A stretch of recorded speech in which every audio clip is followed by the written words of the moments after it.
Et nous sommes en ligne avec Jean-Louis Borloo. Bonsoir. Oui, bonsoir. Merci infiniment d'être avec nous et de participer à cette émission spéciale. Vous êtes évidemment l'ancien ministre de la Ville. Vous aviez lancé au début des années 2000 des grands projets de rénovation urbaine dont Chanteloup-les-Vignes a été l'un des laboratoires. Vous êtes venu ici. Qu'est-ce que vous vous êtes dit quand vous avez vu que quelques années plus tard, la violence, malgré tout, est toujours là, parfois, elle revient? D'abord, je suis revenu très souvent et je dois dire que j'ai été absolument bluffé par ce qui a été fait par les équipes municipales, les associations, les médiateurs. Chanteloup a changé de visage.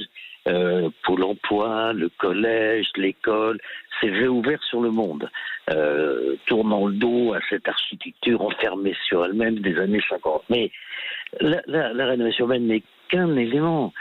À l'époque, sous l'impulsion de Percardo, c'était les équipes de réussite éducative, les zones franches urbaines. Vous savez, il faut prendre ces quartiers comme toutes les parties du territoire qui sont en retard de république. Les départements d'outre-mer, les grands bassins industriels en crise, les zones rurales abandonnées. Est-ce que vous imaginez, est-ce que vous savez qu'on a 950 000 jeunes de moins de 25 ans qui sont ni en formation ni en emploi? Évidemment que la plus grande densité est dans ces zones en retard de république. Alors, sur ces parties de quartier, ça a une certaine forme. À d'autres endroits, ça a d'autres formes. Mais moi, ma conviction, c'est qu'il faut en permanence faire des efforts. Tout ceci a une solution. Il n'y a aucune fatalité. Je veux dire, un grand pays comme la France, destin à cette jeunesse et à ces parties de la République. Alors vous le dites, Jean-Louis Borloo, il reste énormément de choses à faire. C'est ce que vous proposiez. Vous proposiez un plan banlieue, 50 milliards sur la table pour la rénovation urbaine et aussi pour les actions sociales. Qu'est-ce qui s'est passé? Je voulais juste qu'on réécoute cette phrase qu'avait eue Emmanuel Macron en mettant de côté le plan que vous lui proposiez. C'était en mai 2018. Ça n'aurait aucun sens que deux mâles blancs ne vivant pas dans ces quartiers s'échangent l'un un rapport et l'autre disant « on m'a remis un plan, je l'ai découvert ». C'est pas vrai, ça marche plus comme ça. Les gens qui y vivent, qui font parfois depuis des décennies, ce sont des acteurs de ces sujets. Ça ne marche plus comme ça, disait Emmanuel Macron. Vous avez compris depuis pourquoi il a mis de côté votre plan? Alors d'abord, est-ce que vous êtes gentil, mais je voudrais rectifier une espèce de litanie que, comme tous vos confrères, vous répétez.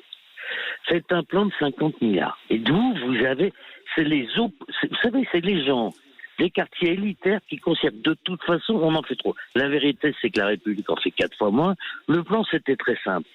La commune, le département, la caisse d'allocation familiale, la caisse d'assurance vie, tous les acteurs mettaient au moins dans ces quartiers ce qu'on mettait au titre du reste du territoire national, ni plus ni moins.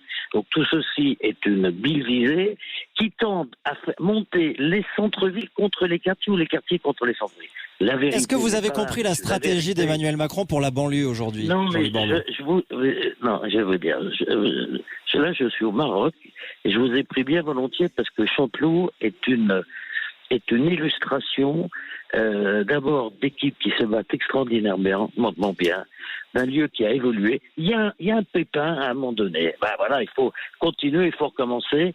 Et un symbole aussi d'un peu d'abandon de la République. Je ne suis pas là pour commenter l'actualité politique et notamment celle-là.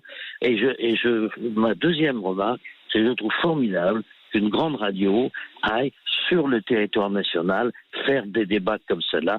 Et on va aller partout en France. On va aller partout en France, Jean-Louis Borloo. Bravo à Europe 1.